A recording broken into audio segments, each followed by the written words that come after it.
If you work in university maintenance, Granger considers you an MVP because your playbook ensures your arena is always ready for tip-off. And Granger is your trusted partner, offering the products you need all in one place, from HVAC and plumbing supplies to lighting and more. And all delivered with plenty of time left on the clock, so your team always gets the win. Call 1-800-GRANGER, visit Granger.com, or just stop by. Granger, for the ones who get it done. This is the story of the one. As a maintenance tech at a university, he knows ordering from multiple suppliers takes time away from keeping their arena up and running. That's why he counts on Granger to get everything he needs, from lighting and HVAC parts to plumbing supplies, all in one place. And with fast, dependable delivery, he's stocked and ready for the next tip-off. Call 1-800-GRANGER, click Granger.com, or just stop by. Granger, for the ones who get it done. For men, I'm sorry, but it doesn't matter. Y'all are ready. It don't matter what y'all been. Y'all You damn right. Putting the whole transmission in outside, and then you come in and you're like, "Hey, what's up?" You're ready to go. But on the other hand, for women, for me, and I know just in conversating with other girlfriends of mine, you can't. For us, we're not ready like that all the time, okay? Mm-hmm. Right. You got to get us there. So a lot of times, because you guys are always ready, we might just be tired from all the daily things that we've had to take care of with work, household, cleaning, cooking, whatever the case may be, kids. It helps for me, the conversation that we had, like I said, it's a balancing act. You help me out, I'm going to help you out. So that way I'm not too tired. And then we can have a conversation, get the mood right later on. And then, hey, I'm ready to go. Ladies and gentlemen, thank you for listening, downloading, and subscribing to the latest edition of the 12 Kyle podcast. I'm 12 Kyle. Check this out. On this podcast, we're going to talk about issues. More specifically, we're going to talk about the issues in your relationships and the issues in your marriage. Now, depending on who you are, and it doesn't matter if you're in a relationship or if you're married, we all have issues. Some more bigger than others. And we're going to break it down. And I've got a special co-host. My homegirl Southern Love is in the building. So sit tight, relax. We'll drop the music and we'll get the podcast jumping. Let's get it. Ladies and gentlemen, thank you for listening to the latest edition of the 12 Kyle podcast. I'm your boy 12 Kyle. As I mentioned in the intro, we have a special guest. This guest, I'm going to introduce her to the podcast because it's actually her first time on the podcast. She is a good friend of mine. We go back like, I don't know, we go back like fat crayons and car seats.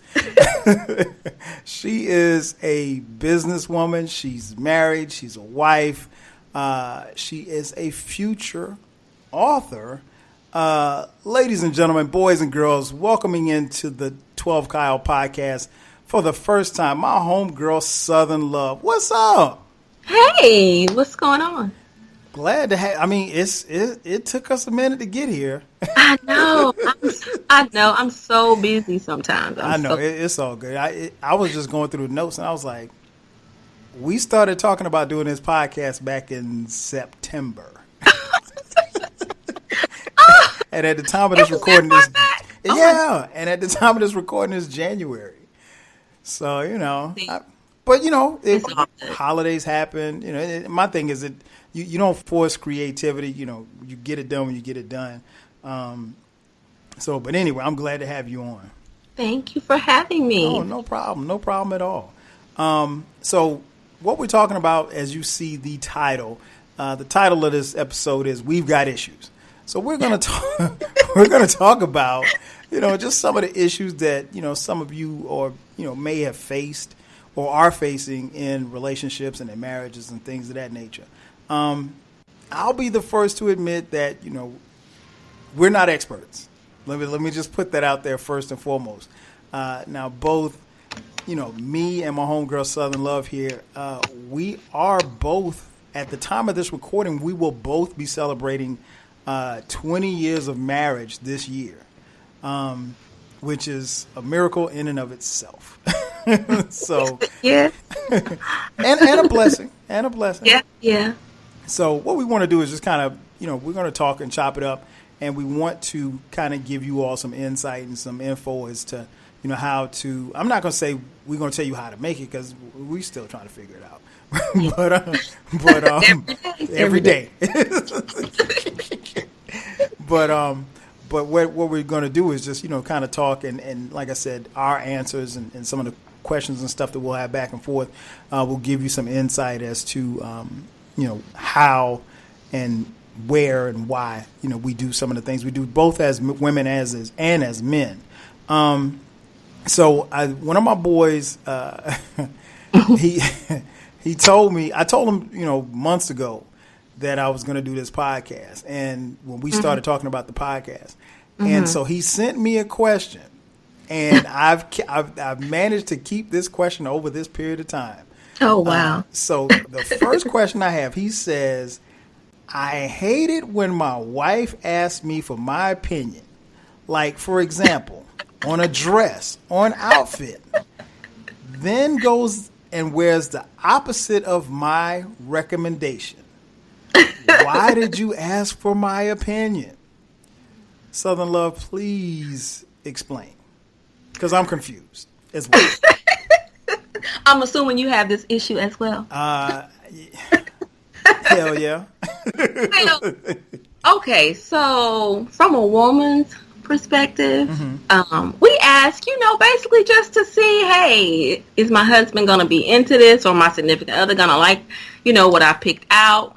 We kind of want your insight, but at the end of the final decision, we're going to wear what we want to wear, basically. We just want to know, hey, how you think this look? I mean, I can't really explain it, to be honest with you, but because I do it to my husband, and he'll tell you, I do it to him all the time. He'll be like, well, why did you ask me if you were going to put that on anyway? Right. So I don't know. It's just something we do. I don't know. It's just something we do. That's not a good enough answer. I mean, I'm trying to stay neutral here. Right. Because you don't have an answer yourself. I mean, I'm gonna tell you why I ask. Okay. Why I ask my husband is to see which one he thinks is the sexier of the two. So if he thinks, okay, so you got a red dress and a blue dress. He said put the red one on, but why would you put the blue one on when he said put the red one on? Because the blue might be more comfortable. I don't have to worry about pulling up straps or anything like that, But at the same time, I still want to be sexy, but not be uncomfortable. Does that make any sense? That makes sense. I mean, but okay, go ahead. No, go ahead and finish. I don't. It's just kind of hard to explain. It just depends on what the mood is for that particular night. Now, if I don't want to, I might just want to wear the red dress if he likes the blue one. Because in my mind, that's just how my husband is. He may just want me to wear something that's not too sexy. But I feel like wearing something sexy. So I'm going to pick the red dress over the blue one if he chooses the blue one. I don't know. It's kind of crazy. I know it sounds kind of crazy. That sounds very crazy. I mean, for me, that's just, I don't know. It just depends on the mood. And like I said, for me, I ask to see which one he thinks might, be the sexier dress or the sexier outfit. Okay. And at the end of the day, it's basically whichever one I'm most comfortable in is the one that I choose, regardless of, even though I may ask his opinion. Okay. So if I'm going to be comfortable at the end of the night in the red dress, that's what I'm going to wear. Okay. I understand that. I guess in listening to your explanation, I'm sitting there thinking like, okay, if the blue one is more comfortable, then why even try the red one on? Because the blue one's more comfortable. So if I say red, then, and that one, like, I get it, right? You got to pull up the strap. You got to do this, tuck that, whatever the case may be. I get it. That being said, it leaves us with a dilemma of, why do you ask me? So, that's kind of, I don't know. That can go either way. I know. I mean, my situation could be completely different from somebody else's, the reason why they do it. Mm-hmm. Like I said, at the end of the day, it just depends on what I'm going to be most comfortable in. Because for the most part, my husband's going to pick the sexier dress, and that's going to be the one that I'm not going to be as comfortable in, so I end up going with the opposite. Or if I'm just in the mood to be uncomfortable that night, then I'll wear. I'm not saying I choose the opposite all the time. Like I said, it goes either way. Okay. Yeah. Next question I have for you: if you think about the people that whether it be friends or family, who've had either serious relationships or the ones that are in marriage or the ones who are out of marriage. What have you seen has been the biggest issues for the couples that you've encountered? And then if there have been issues that you see even in your own relationship, in your own marriage, you can touch on that if you like. But just across the board, if you had to paint it with a big brush, what are the issues that you see, from your friends and family who have, either in their relationships or their marriages or both? Oh, that is so easy. It even spans from my own parents who are actually still together. They've been married about 38 years, I think. You said 38? I want to say 38 or 48. Okay. Wow. Don't get me to line. You should know. No, they just had an anniversary, so I want to say it's coming. It's 38 because we were planning them a party. Okay. But in everybody's relationship, even close friends, other couples that we are around for the most part, everybody has the issue with the messy husband. Now, we have issues too, but when it comes to like cleaning and doing certain things, I don't know. I feel like as you get more comfortable in a relationship, a lot of times, I don't know. You just depend on the woman to do certain things. Okay. And I've had several people in my circle of friends, as well as my parents. This is like an issue. I think everybody has this issue. I mean, I don't know. I'll say everybody plays their part in the relationship when it comes to like cleaning. Like, perfect example, my parents. My father, he loves to wash clothes. Okay. And he'll fold them. But my mom, she hates to do that. She does other things. Okay. You see what I mean? So it's kind of like you have to do the balancing act. So like if I take care of the inside of the house, like in my relationship, like I'll wash the clothes and clean up. But as far as like outside things and cleaning, being a handy, doing all the fixing things around the house, that's the things my husband does. Like he won't pick up a broom. He won't clean a toilet. He won't push a vacuum. He won't load a dishwasher. He won't do anything like that. But he does the quote-unquote man other stuff. Right. Okay. Yeah. So I guess, like I said, everybody has certain issues when it comes to like household duties. Is basically what I'm saying, like household chores, things like that. I'm glad that you mentioned that because we've had this discussion in the 12 Kyle household. That's for sure. I guess really for me it's and I think I touched on this on one of the podcasts. For me, and I totally understand where you're coming from. For me, a lot of it's based on what I saw. Like for me, I'm not like really handy. So if something breaks, I will attempt to fix it. But I mean, if I can't fix it, I'll probably pay somebody to fix it, right? Exactly. I mean, if my dishwasher breaks, I'm probably going to buy a new dishwasher. I'm not going to sit here and try to fix it. But I tell people all the time, like I grew up in a house where at least up until the time that my parents divorced, they got divorced when I was 13. Mm-hmm. I lived in a house where I saw my dad wash the dishes. I saw my dad, sweep the floor, all that good stuff, and still do stuff outside. So as far as that type of role, I did that too, and I do that as well. Oh, okay. However, you're not handy. According to the lady that, the sweet young lady that I'm married to, sometimes it's not right. Like I don't really know how you cannot sweep the floor. Like you just sweep the floor. There's no right or wrong to sweeping the floor, but it might be wrong, or you might, or God forbid you try to fold the fitted sheets. Oh, no, you don't. Fitted sheets are the devil. Huh? I said you try to fold the fitted sheets? Hell no, I just ball them up. Who folds fitted sheets? Fitted sheets aren't made to be folded. They're made to be balled up and put in the corner. I'm with you because I don't like folding fitted sheets either, and I'm the folder. So, okay. Yeah. So, I'm with you. So I do it. So, and I guess when you, even at the start of the question, and as far as like your friends who have the quote unquote messy husbands, I guess my follow-up question is that were these roles discussed prior to marriage? Of course not. Okay. Who does that? Well, that's the problem. Well, I mean, hey, okay, so let me just explain this to you and break it down. Go ahead. When we first got together, I will say my husband was very tidy. Okay? Like he did, at least I thought he was.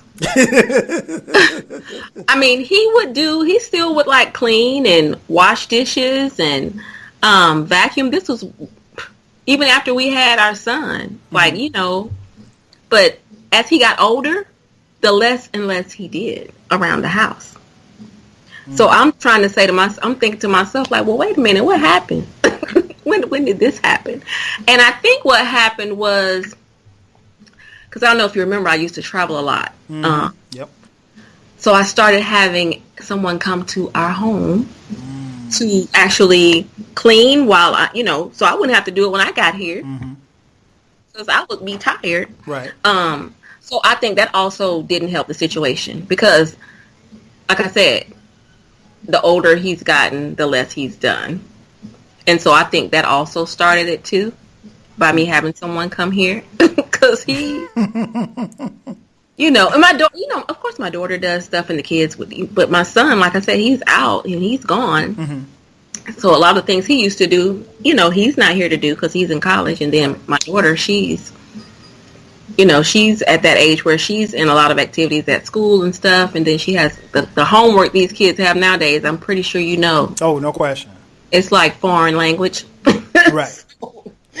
But yeah, so yeah, it's I think that spoiled him some. Okay. So, I just think, and I totally understand where you're coming from. I just think like that stuff needs to be discussed prior to walking down the aisle. And the reason why I say that is because you want your expectations, your level of expectation to be met. And I think what happens is that the more and more that we're in these relationships and the relationships get serious and then eventually, should we decide to get married, you don't want anything to cloud what it is, the vision, I guess, you have as a couple and then also your vision as individuals. And, I think, and not just saying your husband, but I've heard that about other men as well, and women too. Yeah. Now, yeah, I will say that I do have a couple of girlfriends who are messy. Yeah. So, I mean, yeah, I'm not going to leave them out. And I mean, not just that. I mean, like just even something as simple as, who cooks. Maybe the woman does all the cooking and maybe the guy can't cook, or maybe the guy does all the cooking and the woman can't cook.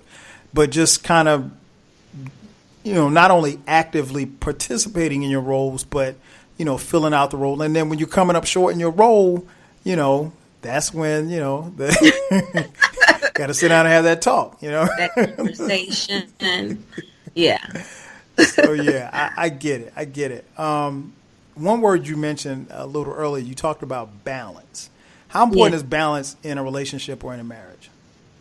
Oh, my goodness. It is so important, especially if if you're a woman like myself, because I work outside of the home, I don't stay home, so it's very hard, for me to come home after working 10, 12 hours and then standing up cooking a meal.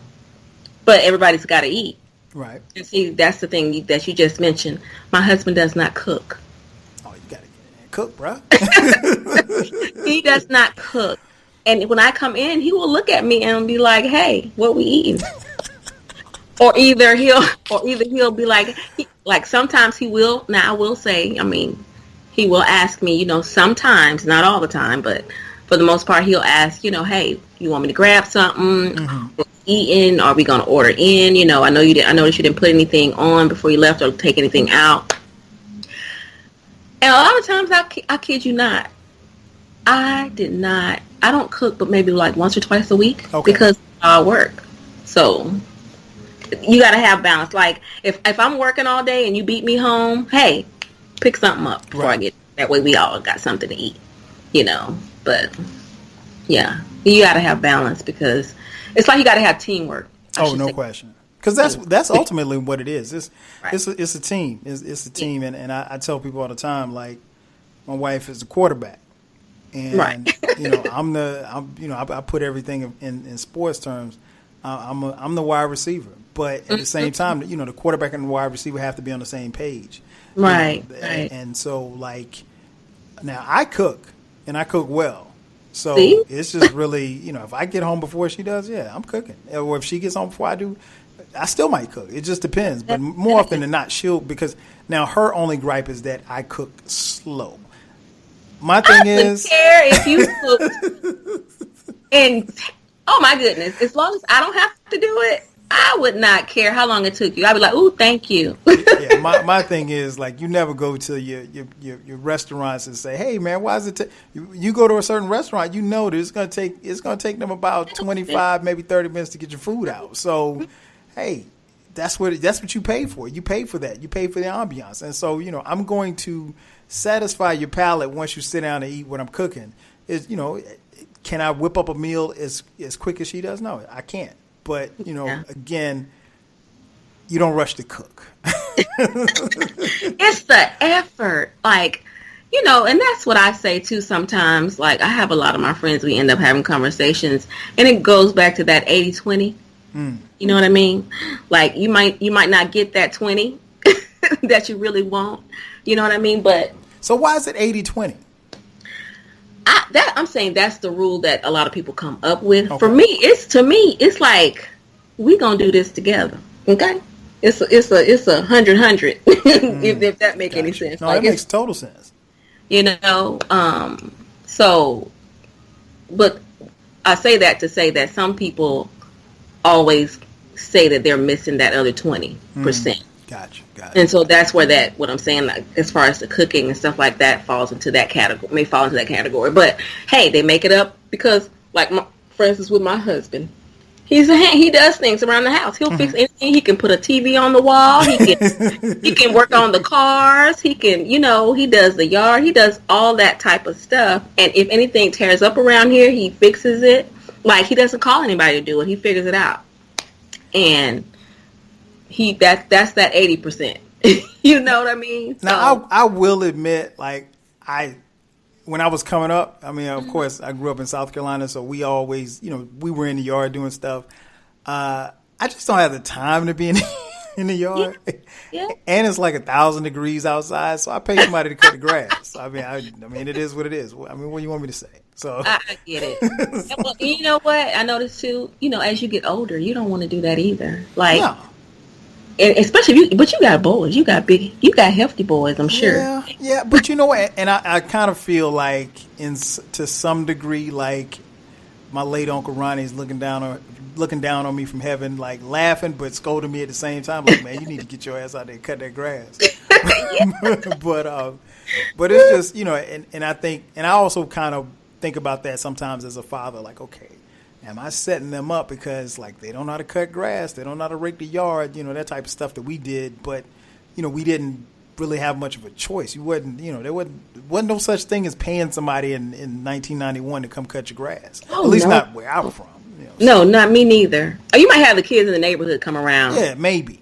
Sometimes. Yeah, exactly. Yeah. So, now as far as balance, we talked about balance as far as inside the house. What about the balance outside of the house? Because, now, we're in the 2020 at the time of this recording. Mm-hmm. And, we have a network of friends. I'm sure, like you have your network of friends, girlfriends, homegirls that you grew up with, went to school with, whatever case, maybe people that you work with. And everybody wants to, do certain things and hang out. You and I both live in the city of Atlanta, so yes, this is a major bubbling city. There's something to do. There's something to do every day, pretty every much. night. Whenever, wherever. So how do you balance the time with your spouse, maybe the time with your friends, maybe the time with your kids, and then also your you time where you want to just kick it and let your hair down? Now, I'm going to tell you exactly what I do. Keep it real. So, because I do so much, a lot of times I just have to, I will call my husband. I'll be like, look, I need a break. Okay.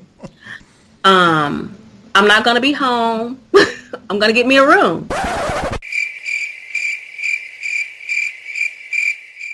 I'm going to go to the spa. I'm going to get me a manicure, pedicure, and I'll be home the next day. And this is where I am. This is my room number.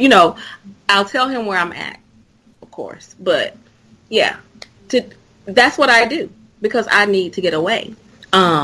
Just from the daily, the daily routine, a lot of times it's kind of like redundant and it's boring. So I have to do that, and that's just what I do. Now, sometimes I'll do that. Sometimes I'll just go out all day by myself. Mm-hmm.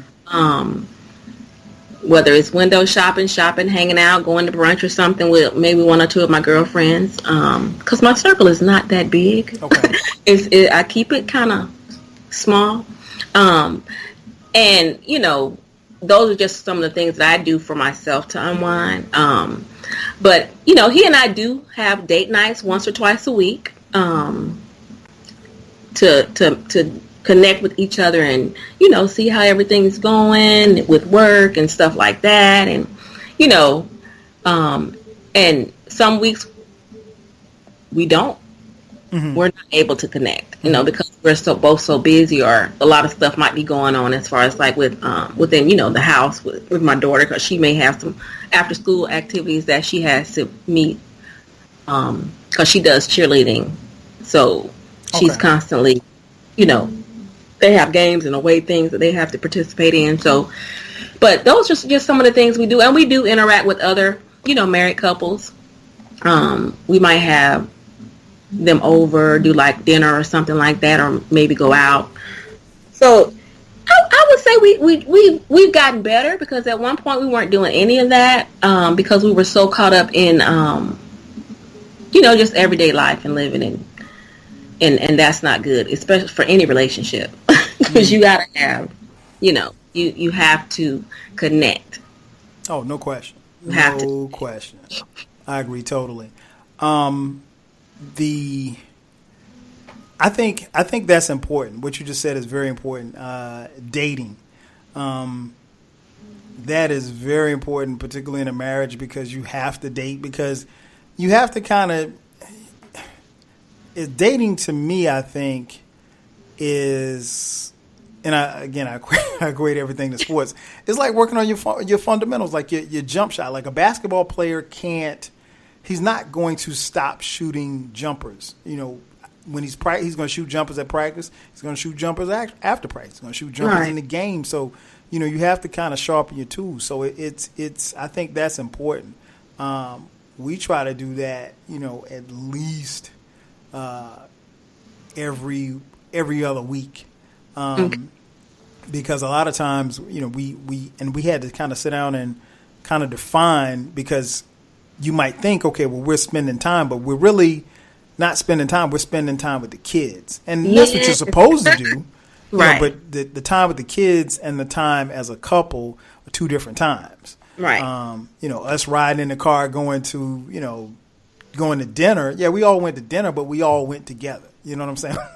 we didn't sit down as a couple and have a conversation or whatever the case may be. Now you mentioned as far as like friends. The question I have for you is, you're married, and you can either speak on your behalf, or you can speak for your friends or whatever the case may be.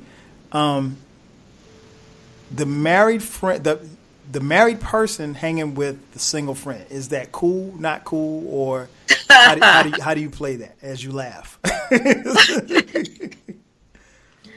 So that's why I said my circle is small. Not all my friends are married. However, they are have been in long-term relationships. So the single thing, I don't too much do. Not me. Now, my husband, on the other hand, I will say he does have several single friends that he hangs out with. But that's a whole nother conversation. Because is that I guess the question is that cool with you? I mean, I've been with him forever. So it's like we've been married 20 years, like I said, and before getting married, we were together almost 10. So yeah, we were together a long time. So I've never tried to like change him as a person, because he's going to be him. You know what I mean? So it doesn't matter how I feel to a certain extent about his decisions. So some things you just don't even argue about. That's just for me. Now, do I like it? No. Absolutely not. And we've had this conversation. We have had this conversation. Why don't you like it? I don't like it because some of them are just, it's foolery.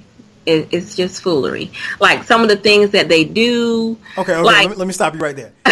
Give me an example. You got to give me more than that.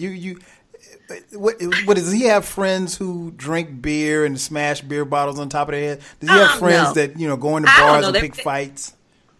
No. Now he's not the drama type. No. Okay. Now if you want to go somewhere and get drunk and act crazy, he's gonna leave you right there in the at the bar. That's what's up. No, he's not that type.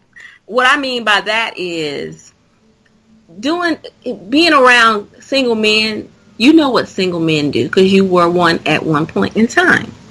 So it's been years since he was a single man. Right, exactly. Which is why that brings me back to he's going to do because I've been with him so long. He's going to do what he wants to do at the end of the day. His thing is I can't. And let me just scratch that. Men in general. Not. I'm not. That bashing. didn't even sound right. I'm not bashing, but I feel like, and it goes men or women. Let me just say that. Okay. At the end of the day, you're going to do whatever you want to do. Of course. Everything in life is a choice, so you're going to do what you want to do at the end of the day, regardless of what somebody else says. But I feel in order to. What am I looking to say here? I'm trying not to sound like, basically, at the end of the day, you're going to do what you want to do, regardless, whoever it is. So I can't tell you who to associate with. You know how I feel about the situation. So if you choose to still hang around these people, then that's what you choose to do. I mean, that's just it. I can't tell you what to do because you're a grown person. Right. I think. Now, is it right? Okay, no, go ahead, finish. Is it right? No.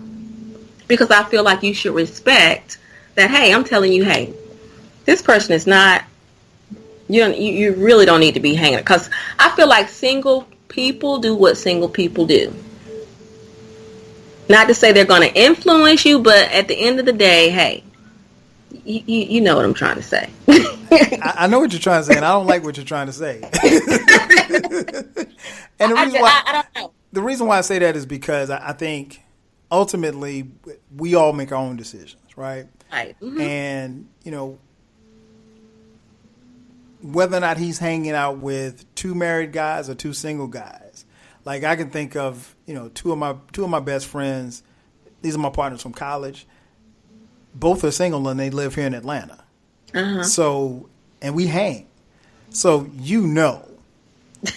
if the three of us are hanging, Mm-hmm. and let's just say we just go to just the most normal of spot, just a cool out spot. Right. There's gonna be women, right? And so, Oh, yeah.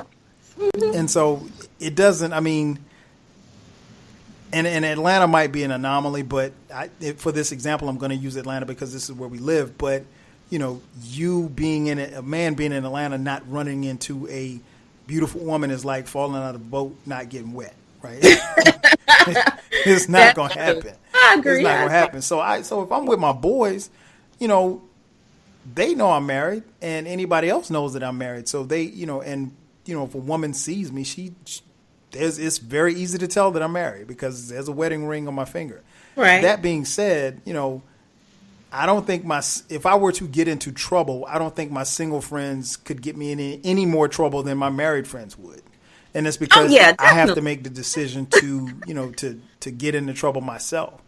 But I never really, I don't necessarily subscribe to that notion because we're all individuals and we're all grown and we all make our own decisions. And I think, because it all comes with context, because I don't know the true context, and we're not going to get into what your husband's friends are doing. But I think you got to shoot him some bail. I think you got to cut him some slack because ultimately you know him. Y'all been together for forever, so that he's going to make the right decision. Mm-hmm. Do you have any control over what he does? No, not any more so than he has any control over what you do. And I think it's unfair to ask, me to stop hanging with my two single friends because I got married. That ain't got nothing to do with them. The one thing I will say is like those two friends that I mentioned, because we went to school together, my wife knows them. So she loves them. So it's like, I think. We'll see. Can I stop you right there? Go ahead. That's the scenario. So your scenario is completely opposite. Of course. So I don't really know these. Mm. And see, my husband DJs. Okay. On the weekend. He does his real career work, and then on the weekends, he's DJing.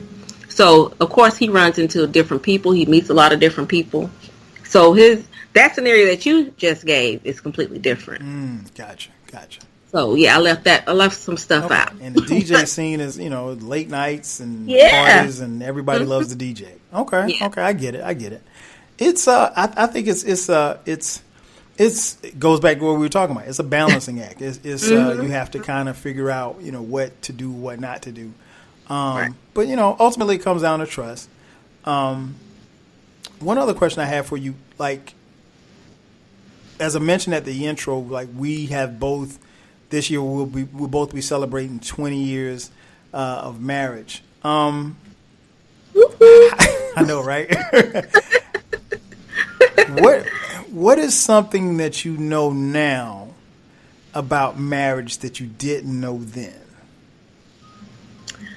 Oh my goodness, that it is some work. Do you hear me? It is like some serious work. And I don't mean that in a bad way, especially if you have support, you support each other and there's teamwork. And like I said, like we both were talking about earlier, it's balancing everything out. With me and my husband, it's like we bounce off of each other, if that makes any sense. Makes total sense. So that in itself helps.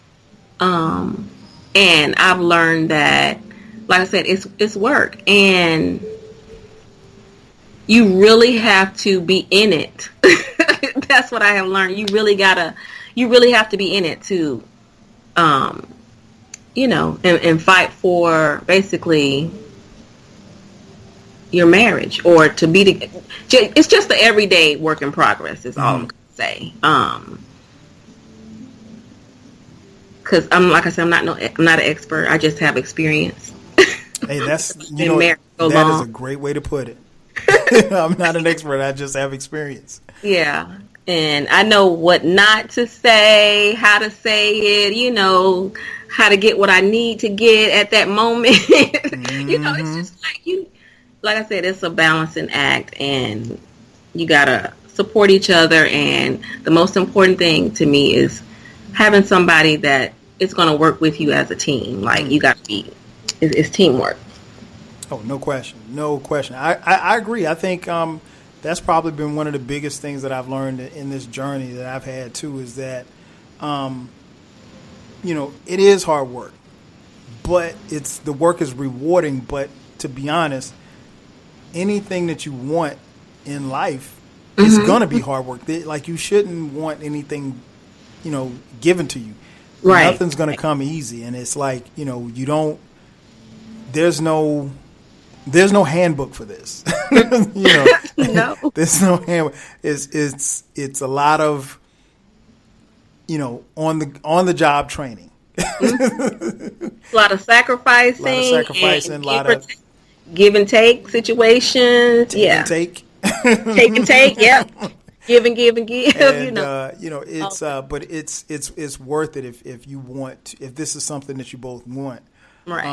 I'm sure just like I'm sure you have, just like I have, seen a lot of people have marriages that you probably thought would work, didn't work. And that doesn't mean that our marriage is any more special or worse than those that didn't work. It's just that at some point you got to keep pushing and keep staying committed to the commitment. Right. And that's what it is. And I think as long as we're doing that, we're okay. And it's just taking it day by day. But it's like my man said, it's a beautiful struggle. Yeah, it is. It's a beautiful struggle, but it's all worth it. It's always worth it. I tell you what, this is a great time to take a quick commercial break. So what we'll do is we'll take a break, and on the other side, me and Southern Love, we're gonna have some more conversations about some of the issues that may arise in your relationships and your marriage. So sit tight. We'll be back in just a second. I'm a sports person, so I look at life like sports. I look at love like sports. I look at marriage like sports. And if high school football, you play on Friday nights, that's your little girlfriend, little boyfriend thing. Y'all mess around with her.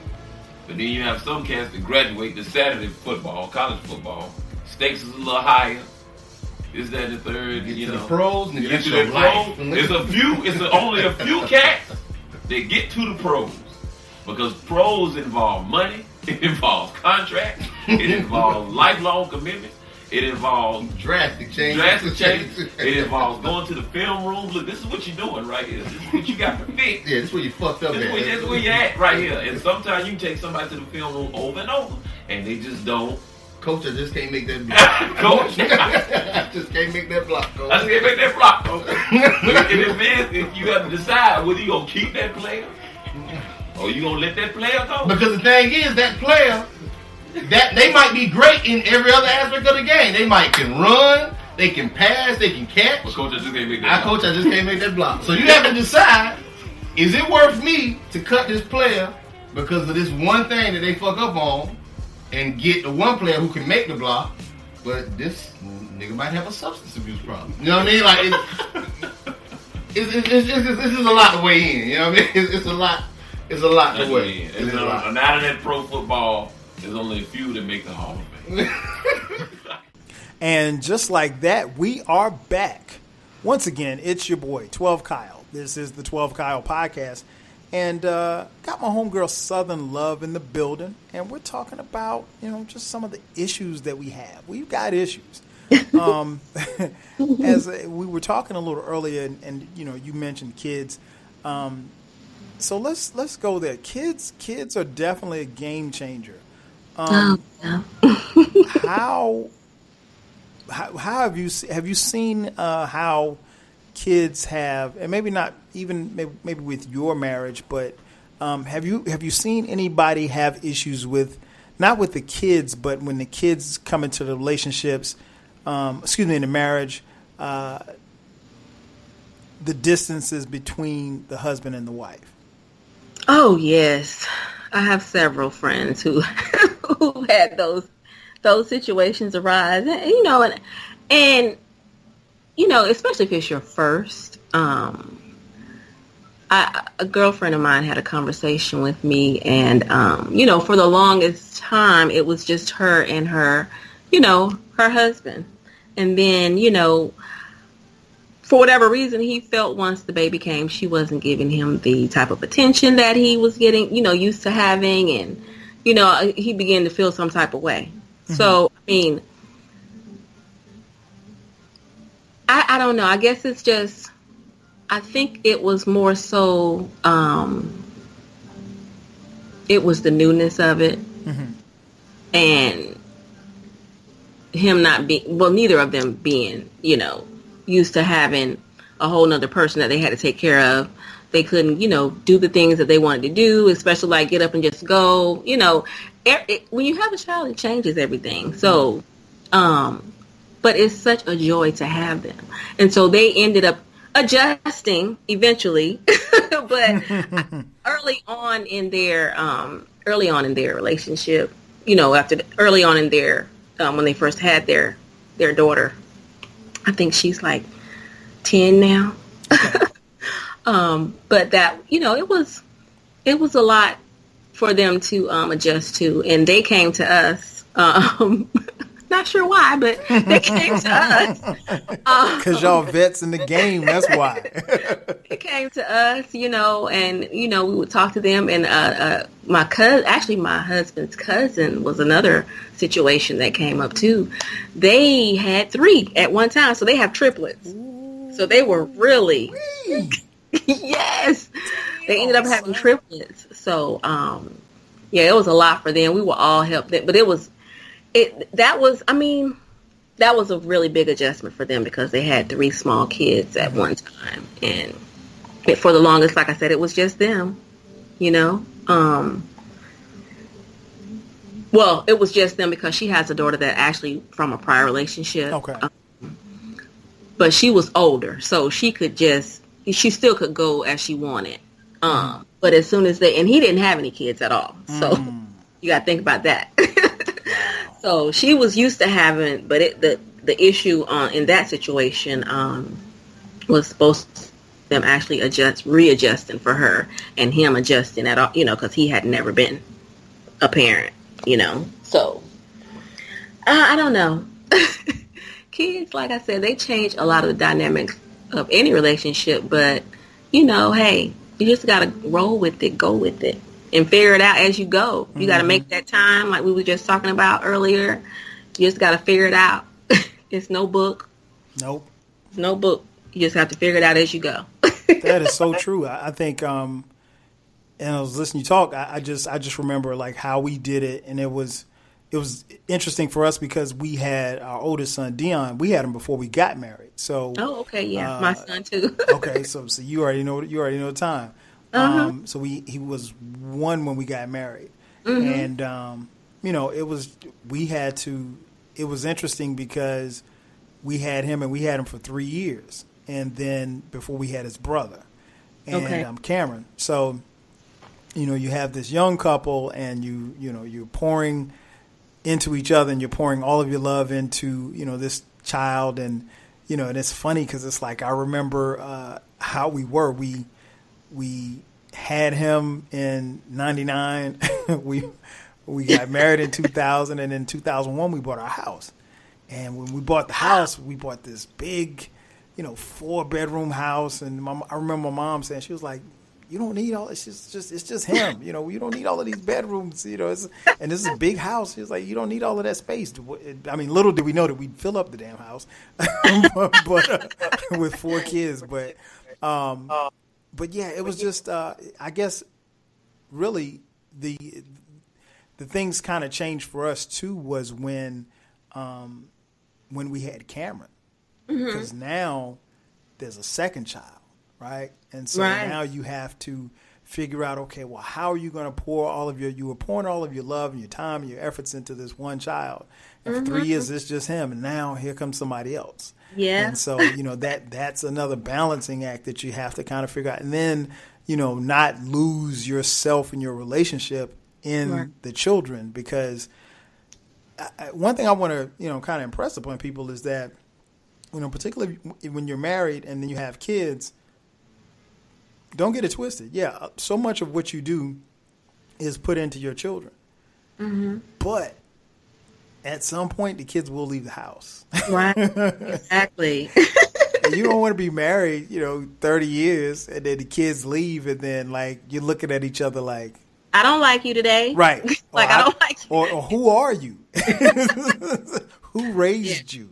Exactly. That type of thing. So, yeah, that's something to keep in mind. Like when you have kids, particularly because, and I remember, I can't remember if it was some old head. I remember told me this. He said, like, the first 5 years of a marriage are the roughest because some of the most major things happen in a marriage. He said in the first 5 years, you'll probably have a child. You'll get married, which is can be a financial issue, and then you'll buy a house and you'll buy vehicles. He said all of that stuff normally happens within the first 5 years of a marriage. Right. And if you're not prepared for it, and see, that's the thing. Like, there's nobody that there's nobody that prepared me for this. No. So, and I found myself, because just on a personal note, like, I got married, my brother got married the following year, and then a couple of my partners got married like in the subsequent years. So all of us kind of, we got married right around the same time. So we were about the same ages. So it was interesting, we would talk, and like whatever issues I was having, they might not be having. And then like 3 months later, they might have the same issues that I had in January that they're having now in June. And so we're bouncing ideas off each other. Well, why is she acting like this? Da da da da da. So it's just wow, it's interesting how that kind of works out. That's about right. The first 5-6 years, yeah. Mm-hmm. Yeah, it is because so many major things happen. Yeah, and then as you move along, you have to obviously have conversations and communication about how we handle finances. I know a lot of people. Some people that I know, they did the "you got your money, I got my money" type. Oh, that's a whole nother conversation. That should be another conversation. Yeah, that's a whole nother podcast. You got your money, I got my money. I would love. Oh my goodness, that is a whole. I might have to bring you back for that one. Definitely. But when you talk about as far as like the topic we're talking about, we've got issues. One of the issues that is very prevalent and common is the issue of rejection. How do you recommend when the person is feeling, and when I speak of, because there are different types of rejection, but a lot of times the rejection comes with the intimacy. Now, y'all been, having swinging from the lights sex, swinging from the ceiling and the lights sex, when we were dating. Now all of a sudden, the faucet kind of dries up a little bit. So how do you? What advice would you give, or maybe if you want to speak on your personal or speak on your friends who have had that issue where, could be a situation where maybe they're working a lot and just, whatever the case may be, but dealing with that rejection because, there's an element there. If the person feels rejected, there's a thought that the person may seek other people. Well, oh Lord, that's a whole nother show too. But well, from my experience, I will speak from my experience. I really can't speak from anyone else's. Okay. In that aspect, when it comes to the rejection, when it relates to intimacy, I will just say this, because I'm guilty of it. I am guilty of it. And it's and my reasoning is at one point I didn't even know that that's what I was doing, but we had a conversation, and basically, you have to have the conversation, especially if both people are working outside of the home, like we just were talking about earlier. There's a lot of things going on, and then for men, I'm sorry, but it doesn't matter. Y'all are ready. It don't matter what y'all been. Y'all You damn right. Putting the whole transmission in outside, and then you come in and you're like, "Hey, what's up?" You're ready to go. But on the other hand, for women, for me, and I know just in conversating with other girlfriends of mine, you can't. For us, we're not ready like that all the time. Okay, Right. You got to get us there. So a lot of times because you guys are always ready, we might just be tired from all the daily things that we've had to take care of with work, household, cleaning, cooking, whatever the case may be, kids. It helps for me, the conversation that we had, like I said, it's a balancing act. You help me out, I'm going to help you out. So that way I'm not too tired. And then we can have a conversation, get the mood right later on. And then, hey, I'm ready to go. So that cut down a lot of rejection for me on our part. Gotcha. Because it had to be, the conversation had to come up, because it's like you just, like I said, you're going through the daily life, and it's hard. It's hard. Yeah, I think I feel you in it, and I think that's what I've learned over a period of time. Like, you just have to. It starts with the communication, and the one thing I will tell people is that you have to be, willing to listen to the other person, and then also speak what it is that you want out of it too, because, you're right. You can come home from working out and be like, you know what, man? Hey, this, would have capped the night off. We can do this right here, and we can go to sleep. I'm good. That type of thing. And I get it, right? But at the same time, you have to also be mindful of the fact that the person could be tired. But I will say this much: you have to also pay it, and this goes for women and men. You have to pay attention to what it is they're saying, because sometimes it's the tired isn't necessarily because you punched a clock. The tired could be mental fatigue. The tired could be, just frustration maybe with where your career is. Whatever the case, the tired could be from, dealing with the kids because you were at the, you went out with the fellas all night, that type of thing. So it's so I get it. It's all of that, and that would never, be a reason to, encourage someone to step outside. But I think both parties have to be willing to, communicate and say, hey, this is what I want. This is what I need. This is where you're not getting it done from me, and this is where I need to get it done from you, and that type of thing like that, to go from that point forward. And I think as long as the communication is there, then you're on the right path. Right. But I think what I've seen and I can only speak on what I've seen from others, that wasn't there. And when the communication wasn't there, everything else kind of breaks down. Yeah, because communication is key. It is.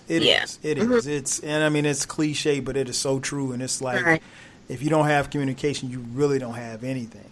And another thing that kind of piggybacks off of that, which leads into my next question. One of the things that I've found that probably, I'm willing to bet was never, well, I'm not going to say willing to bet, I know for a fact, was never discussed in marriage counseling. It was never discussed with my parents. It's the advice, the gems that they gave me along the way. But the pressure to be the financial provider.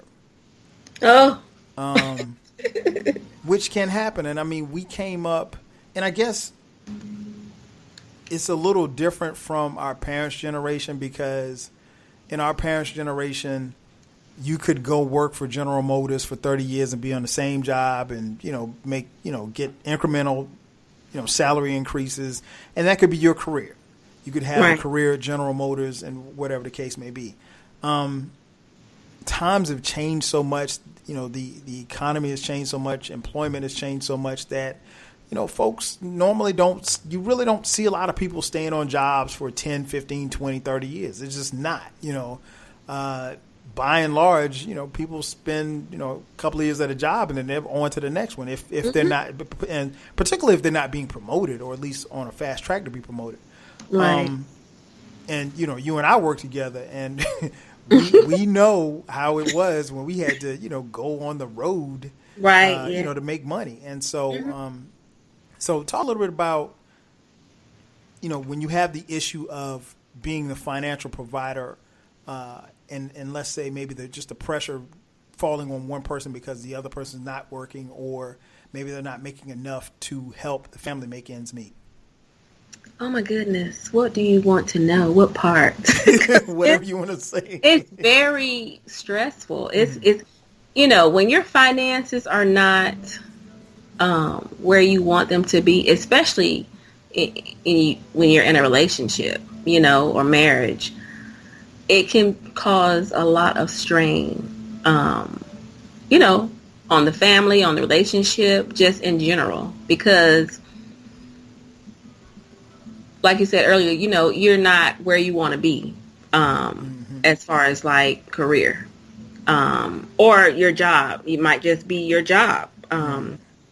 Circumstances that are out of your control. Basically, you could have been someplace for like 10 or 15 years and then all of a sudden you're out of work, So like I said, it for me, for us, we've been through that. It was very, very stressful. I will say that much, but you just gotta, learn to adjust, and be very supportive of one another, because you have to, because if you don't, everything will just fall apart. And you just have to figure it out. I mean, I don't know, there's no other way I can like say it. Just have to figure it out. For me, I had to go on the road. Unfortunately, I was the one who, my husband is self-employed. So he's always had his own business. And of course, the background is real estate. So when the economy crashed, when the economy crashed, it was like, okay, wait a minute. What's going on? What do we do? And for a while, his business was still going, and he was able to maintain everything. But then, slowly but surely, his business started slowing down as well after, I was out of work. And eventually that's when the traveling came into play for me. So, like I said, it can cause a lot of strain and very stressful. It can be very stressful, but you just have to figure it out as you go. Like, it's nothing, I don't really have a play-by-play book other than you have to be a team and you have to be supportive of one another, because if you're not, it can go a whole nother direction.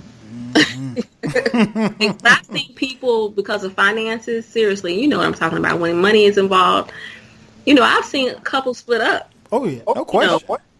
They like, hey, I can't do this because things just went bad. So it's like, I'm done. And it's sad, but hey, like I said, you got to figure it out. You're right. I've seen the same thing happen, and it's tough to see that happen, because you would like to think, okay, well, no, they didn't get married because of the money, or because at the time, money was money was falling from the sky, right? Because here's the thing, what we're talking about, the reality of it, depending on what line of work you're in, is very possible. And one of the first things that I learned in the School of Business at South Carolina State University when I was in school, they said in my financial management class, my professor, he said, look, if you don't own the business, everybody's expendable. Yeah. And that's true. I mean, like, if you don't, it doesn't matter if it doesn't matter if you're the vice president at Bank of America. If they come in the next day and say, hey, we're letting you go, what can you do? There's nothing you can do. You don't own the company. So, you know, it's a tough pill to swallow. But much like you said, same thing happened. You know, the industry we were in, as far as the real estate industry was booming, and then it crashed, and it was like, okay, there's no work. And it's like, okay, what do you mean there's no work? I can't find work. And it's like, okay, well, I'll go on the road. Okay, so I got to go on the road, and I've worked and lived in Minneapolis, Minnesota, you know, for a year. Yeah, and exactly. that was crazy. I mean, it was fun, but it was crazy. I know it was fun, but it was cold. Cold. I ain't never been that cold in my life. Me either. But I wasn't worried about being cold because I was getting my coins. Right. The coins. Right. So I could take care of my people. Exactly. So, you know, you did what you had to do. And I think, you know, that our case is probably a little bit more extreme. But, you know, sometimes I think it's almost, and going back to like a game, you have to audible. You have to change the play and sometimes you have to change the play as the play is going on because, you know, but that's something that my parents didn't prepare me for, or no OG could prepare me for, because, again, they came from a different era where you could work at a job and the job would be there for 10, 15, 20 years, and you knew that nothing was going to happen. That is so true. And so, you know, you have to make yourself be a chameleon and be able to do different things. And exactly. And I think that's important, particularly for those who might be listening to this podcast that are younger than us. You know, because, you know, now with the advent of technology, you got to know a whole bunch of stuff. Yeah. You know? So exactly. That's very important. Other issues that people tend to have in marriages and relationships, mental health issues. Oh yeah. How should someone deal with their partner or husband or wife who may be hiding some type of mental health issue, like, you know, anxiety or depression, and even if they're not hiding it, how do you cope as far as helping them deal with that? Oh my goodness. For me personally, I have not had to experience that. I do know family members that do have anxiety issues. And I mean, to be honest with you, I can only say you just have to, you know, be supportive. There's a lot of different things that, you know, people that suffer from anxiety can do besides actually take, because I'm not a big believer in taking any type of, you know, medications and things like that. I'm more into the holistic part. Okay. You know, as far as like when it comes to coping with anxiety, because, you know, a couple of people in my family do suffer from that. And but like I said, you can only be supportive, and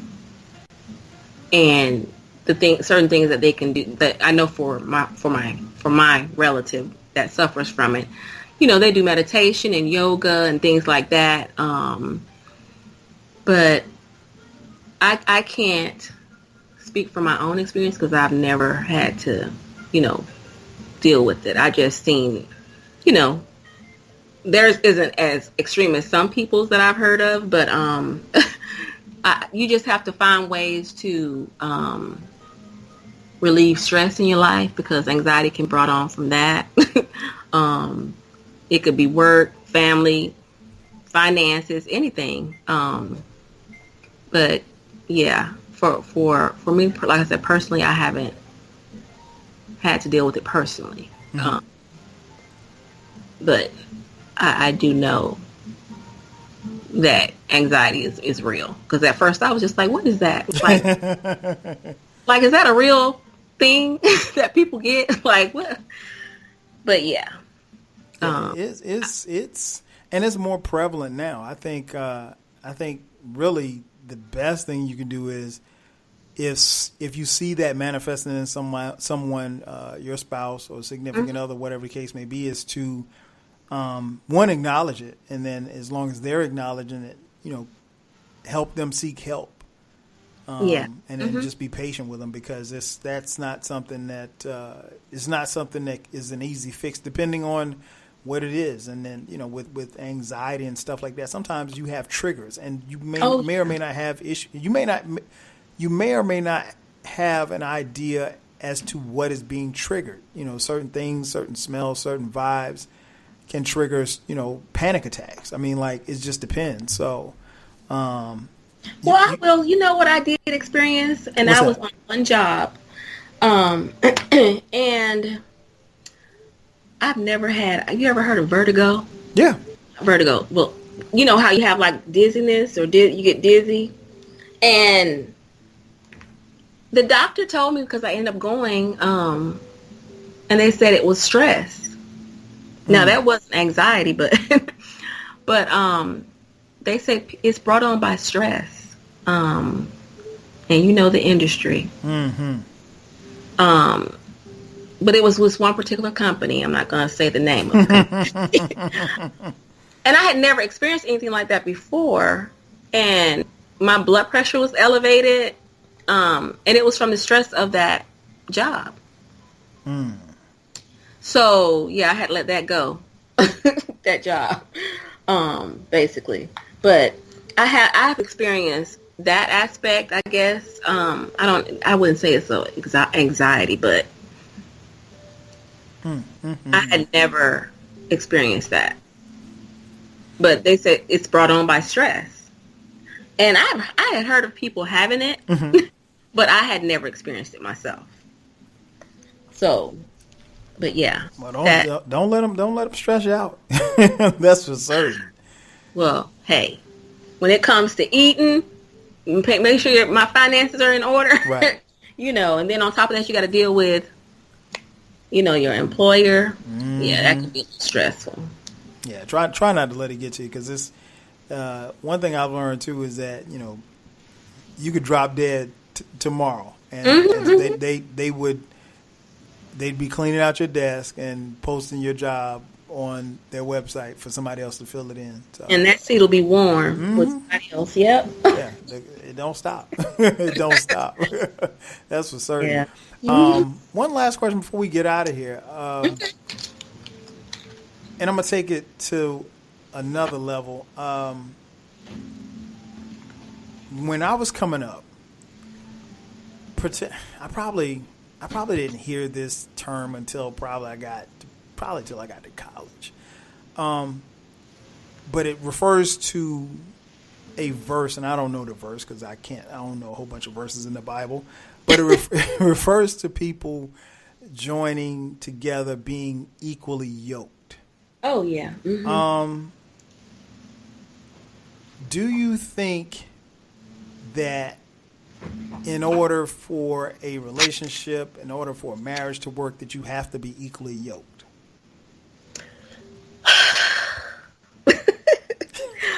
Well, I mean, I think so to a certain extent.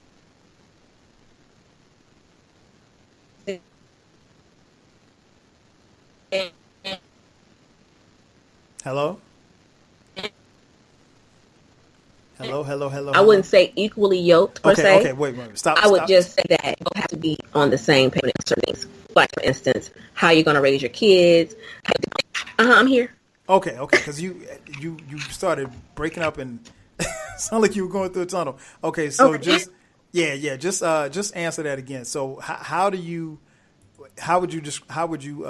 your thoughts on, do you think you have to be equally yoked for a relationship to be successful? No, I don't.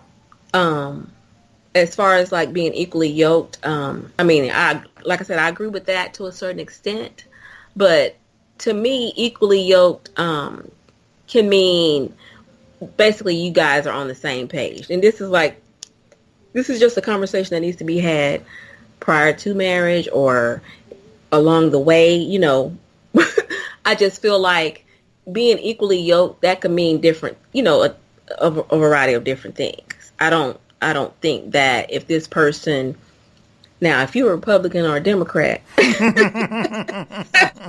now we got a problem, depending on how stuff like that is what I'm talking about. But I just think that you just basically have to be on the same page, and you have to know your partner, your spouse. And as long as you guys are in agreement with how you're going to do things and how you're going to, like I said, raise your kids, what type of religion you guys are going to do. I mean, how you're going to run your household. You have to run your house based on what works for you. You can't base it on someone else's thinking. You know what I mean? Mm-hmm. So in my mind, to me, equally yoked can mean, like I said, to me, it just basically is saying, hey, we need to be on the same page when it comes to certain things. So, but at the end of the day, we're all still individuals. So, I mean, I feel you. You know what I'm saying? You just have to do what's best for your household. Mm-hmm. No, I totally feel you. I think it's, and at some point in time, I'll probably go back and look and see where it says that in the Bible, and I'm pretty sure there'll be somebody listening to the podcast. Yeah, man, it's in John. It's in John chapter 37, verse 82. Like, okay, bro. I can't remember either. Yeah, but I think when people talk about being equally yoked, I view it like you said on a just being on the same page. But I also understand too that when people speak of it in the biblical sense, I think that's a bit misleading. And the reason why I say that is because while we can have the same religious beliefs, right? We don't necessarily believe the same things. Correct. And you could be with someone, you can be with your parents, you can be with your girlfriend, your boyfriend, your wife, your husband, whomever, and you still have, different beliefs or different ways that you interpret certain things. And I think someone read that scripture and they interpreted it as like, in order for a marriage to work, that you got to be on the same page, right? From a religious standpoint. And like I've seen couples where the wife go to church, the husband don't. Exactly. Now for me in my house, that wouldn't work because I think we both need to be on the same page or at least similar pages. Right. When it comes to religion, because we have children involved. So, I mean, I don't know how it would work if my wife was, Catholic and I was AME. That's what I mean, like Republican, Democrat. Yeah, exactly. That ain't gonna work. Exactly. So, and I've seen it work. It just wouldn't work in my house. So, but I think a lot of people, I've heard people, particularly when we were younger, I heard people talk about, well, if you're going to get married, you need to be equally yoked. I mean, you don't know. I mean, that to me, that sounds dumb because, like, I don't know where you are. One thing you have to keep in mind about marriages is that you got two people from two different walks of life, right? Right. And they've come together to walk the same path. And you're asking them to think the same, do the same things and all of that stuff like that. And that's complicated in and of itself. And it goes back to what you're saying. Like, it's give and take, it's compromise, it's a whole bunch of stuff because, what if you, going back to the chores thing and what we do around the house, what if you grew up in a house where, the man didn't do anything but come home and sit down and crack open a beer. And he expected his wife to cook, clean, have sex, the whole night, take care of the kids, all of that. His job was just to bring home the check, and that was it. Yeah. So that could be problematic, nowadays. So I don't know that. I think I've heard younger people talk about it, and again, I think people speak of it from a religious standpoint, and it's dicey when you get into that part of it because everybody doesn't believe the same things, and maybe they might be religious. They may not be as religious as the other person. So it just depends. So, anybody listening, I would kind of guard against that. But I'm pretty sure somebody listening is going to shoot me that Bible verse, so I'll be ready to listen to that. Before we get out of here, tell people where is there anywhere where people can find you, check you out, and correspond with you? I know you are currently working on your book, and I know you mentioned off air that you are putting up your sites. Is anything out there where people can find you? Yeah, actually, my Instagram is Southern Love ATL. Okay. And my Twitter is the same, except it's just Southern Love, no ATL on there. Okay. But right now, those are the only social media outlets that I have available under the Southern Love brand right now. Okay. And do you have any idea as to when your book may be out or when you may be finished with it?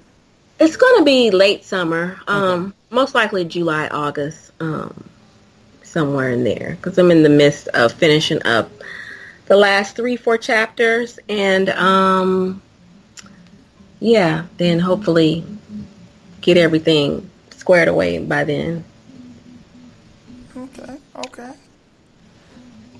Well, and then you can have me back. Oh, definitely. I was just about to say that. Well, I'll definitely have you back on.